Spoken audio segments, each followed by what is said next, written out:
Mr. Thorne watches. I don't think I ever really noticed Mr. Thorne until the week everything started to feel off. He teaches history, one of those quiet, heavy-voiced teachers who never raises his tone, never smiles, never really blinks. I always thought he was just one of those old tired teachers who counted the days until retirement. But lately there's something different about him, something that makes the air in his classroom feel colder than the hallway outside. The first time I felt it was when he said my name, not in the usual roll call way. He whispered it. I was packing up my notebook after class, everyone already halfway out the door, when I heard, "I'm watching your progress, closely." I froze.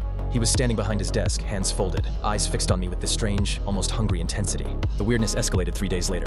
Our desks had been moved. Not just rearranged, but spaced out like exam seating. Except for one desk, mine. Mine was pushed right up next to his. Close enough that if he leaned over, I'd feel his breath.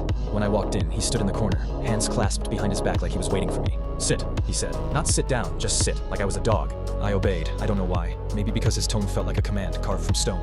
Throughout the entire class, he didn't lecture. He didn't take notes. He didn't even acknowledge the other students. He just watched me write, every stroke of my pencil, every breath. At one point he murmured, "Good, good." But the class was silent. No one else heard. When the bell rang, I nearly bolted. But then he spoke, quietly, as the other students filed out. "You're staying after school today." I didn't turn around. I didn't respond. I just pretended I didn't hear and slipped into the hallway.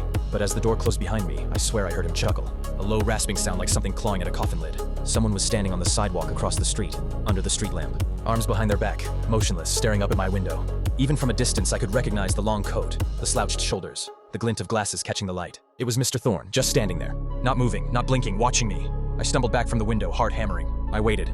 5 minutes, 10, 15. He didn't move. This morning I considered skipping school, but I forced myself to go, convinced I had imagined everything. But when I walked into first period, every desk was back in its normal place. Everything looked completely ordinary. Everything except Mr. Thorne's desk. With my name on the front, I felt sick as I opened it. Inside, written in perfectly neat handwriting, was just one sentence.